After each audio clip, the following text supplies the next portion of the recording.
Hola amigos, bienvenidos a David Paracerisa Live. ¿Qué tal estáis? Bueno, hoy dispuestos a compartir con vosotros información bastante interesante sobre estos misteriosos visitantes, diría yo, escurridizos y camaleónicos.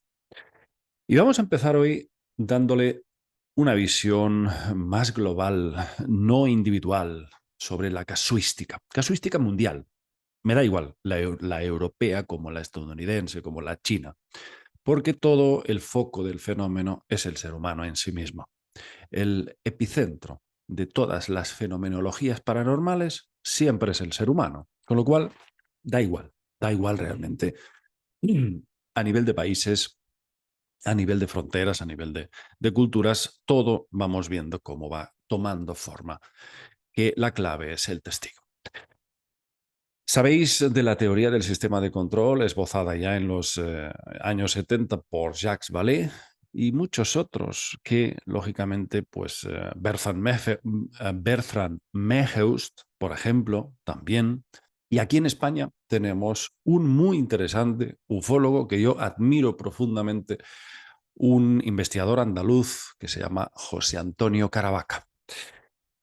José Antonio Caravaca es uno de los más interesantes investigadores porque él analiza a nivel global, a nivel genérico, todos los casos y ya hace muchos años que este hombre despertó y dijo, no, esto no son simples extraterrestres venidos de las estrellas, aquí hay algo más, aquí hay algo más. Una de las cosas más interesantes que nos comparte el señor Caravaca y que por supuesto coincide con muchos otros investigadores en esa línea, es que se ha dado cuenta de que el fenómeno interactúa con el testigo y con su mente, de tal manera que el fenómeno, la inteligencia que hay detrás, puede penetrar en la mente del testigo y extraer todo su conocimiento, toda su memoria sobre el folclore, sobre toda la información que dispone, sobre, sobre su educación cultural, sobre su personalidad. Fijaos que Caravaca nos hablaba de casos en los que el testigo habla con los supuestos extraterrestres y le dicen, oye, te vas a divorciar. Imaginaos, ¿no? O sea, o bueno, parece que tu familia pues, puede tener problemas de salud. Este tipo de cosas que dices, pero esto va en relación con el testigo, no es un fenómeno que debería de realmente interesar a unos supuestos expedicionarios cósmicos que vienen aquí a buscar minerales, a experimentar a nivel científico, ¿no? Exploradores científicos. Y le dicen a un señor que se va a divorciar. ¿Cómo es posible eso, no? Es el famoso componente absurdo del fenómeno ovni. ¿Cómo lo arreglamos esto? Pues lógicamente tiene que ver con que este fenómeno, esta inteligencia, interactúa, se mete dentro de la mente y puede de alguna forma eh, mm, confundirse muchas de las manifestaciones del mismo fenómeno a nivel de, por ejemplo, los objetos. Vosotros sabéis que la mayor parte de objetos, como veis aquí, comparten este elemento común, este patrón que se repite a nivel mundial y es la forma de platillo volante, ¿no? La forma ovalada o discoidal. Pero, amigos, os aseguro, y no lo digo yo, lo dice Caravaca, lo dicen muchos grandes investigadores que llevamos más de 30 años analizando la casuística. En estos casos hay una falta de consistencia en cuanto a la estética, en cuanto a la forma de presentarse tanto de las naves como de los seres. ¿Qué quiere decir eso? Pues que, por poneros un ejemplo, 1954 en Francia se produjo una furiosa oleada de ovnis en donde se manifestaban casi a diario,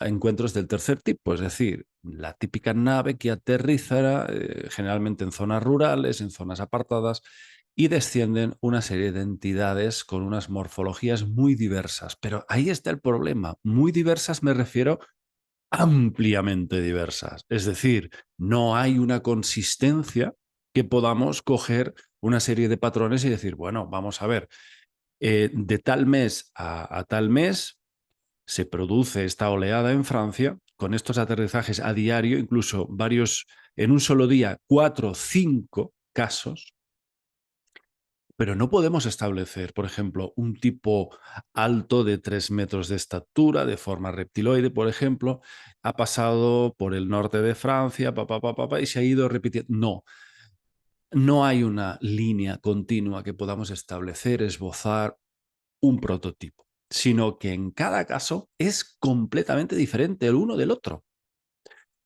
Un campesino ve un enano de color verde, fluorescente.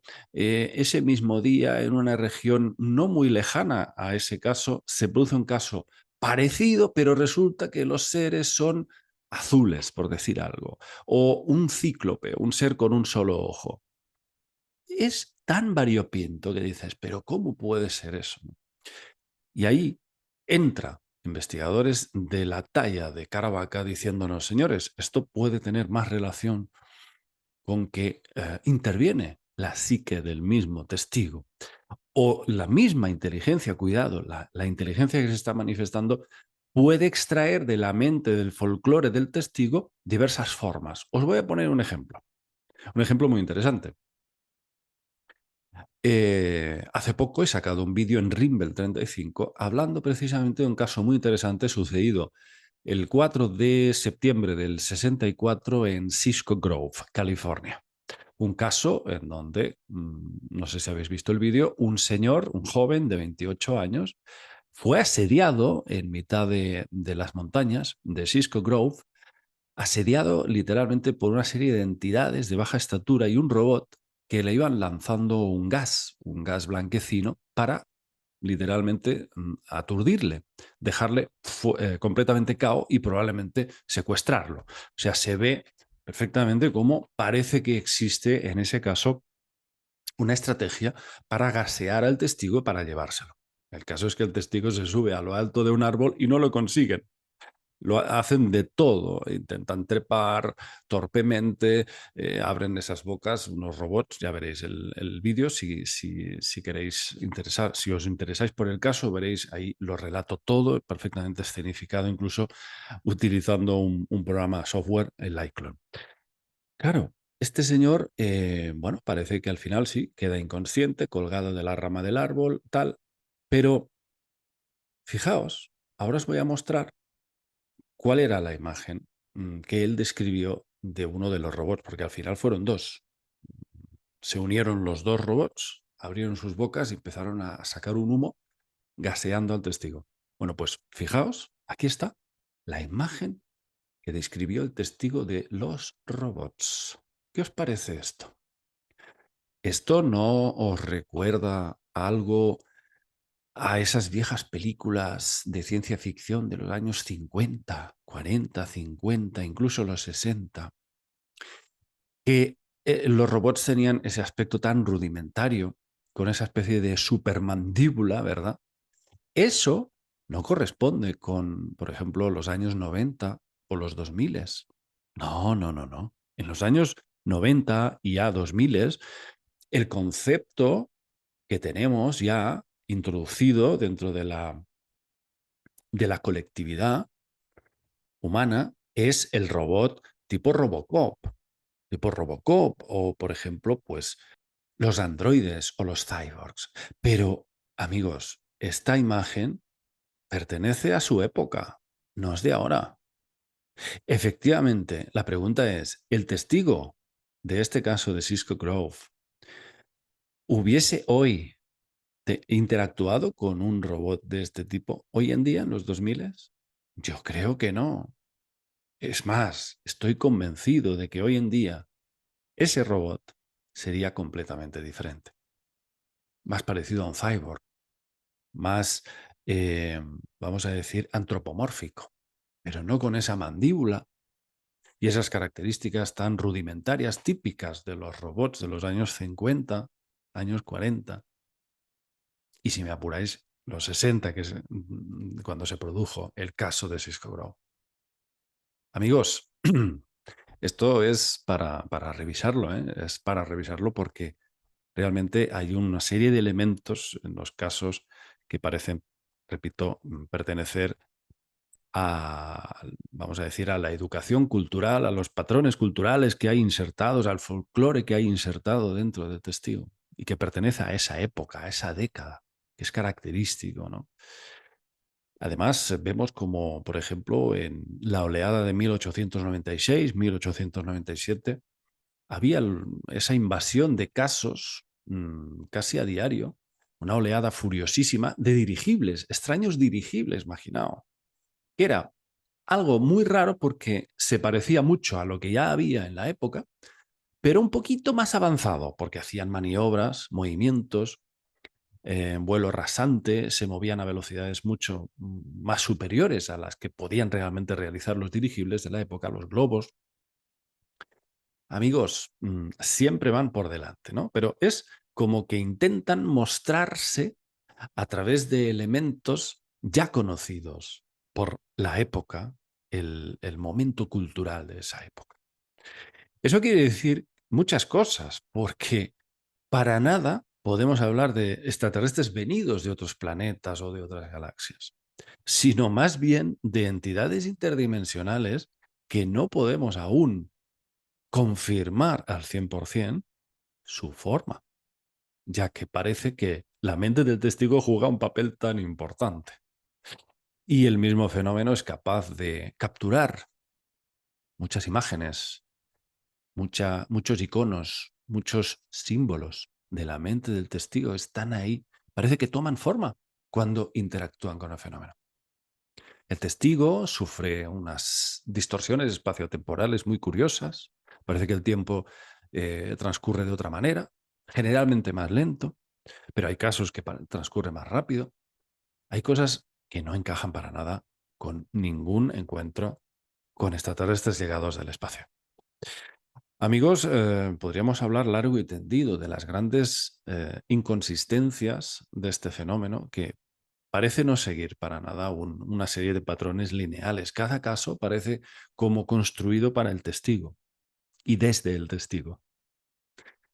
Porque si no, ya os digo, cuando se producen este tipo de oleadas de casos, mm, la lógica nos lleva a pensar que deberían de producirse una serie de patrones repetitivos. Sí los encontramos, ¿eh? En muchos casos, por ejemplo, el tema de los grises. El tema de los grises sí hay una gran consistencia, estos de aquí, estos tan simpáticos que vemos aquí, seres de gran cabeza, baja estatura, 1,20 m, ojos muy grandes y rasgados hasta las puntas, una boquita muy pequeñita, apenas una rayita, sin nariz, ¿eh? Tienen 2 orificios para respirar y tampoco tienen pabellón auditivo. Un cráneo macrocéfalo muy grande. Estos seres, los grises, sí aparecen en los casos de abducción y siempre con un modus operandi muy parecido, que es siempre el objetivo principal, parece ser, que es perseguir la captura de material biológico humano, extracción de diferentes sustancias, de sangre, de genética y todo lo que tiene que ver con la creación de otras especies. Con lo cual, el fenómeno ovni, el fenómeno, vamos a decir, de los encuentros, se divide en estas dos variantes. Hay unos casos que sí reúnen unos patrones repetitivos que tienen una consistencia, pero hay otros muchos, como nos comenta José Antonio Caravaca, que no podemos vincularlos ni relacionarlos con supuestos visitantes llegados de otros planetas.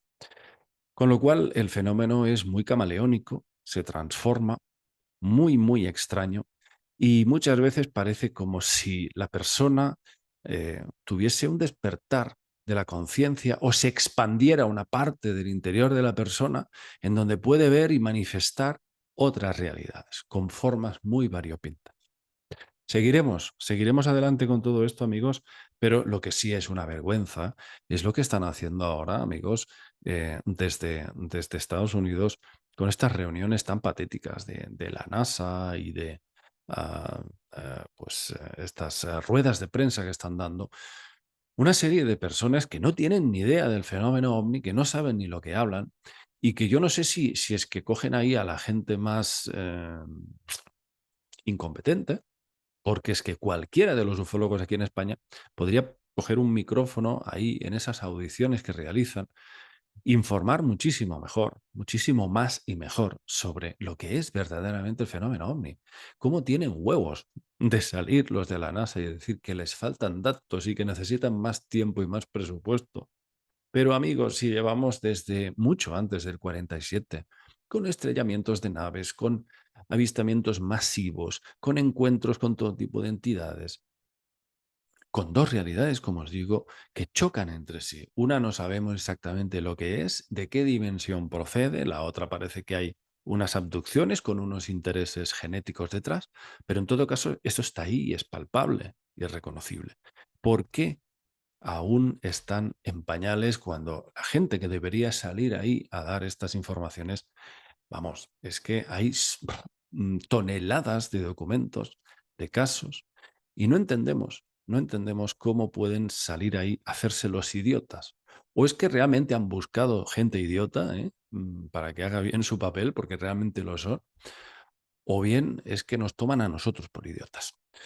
Veremos, amigos, como todo esto, eh, estamos asistiendo a un aperturismo y vamos a ver cómo termina.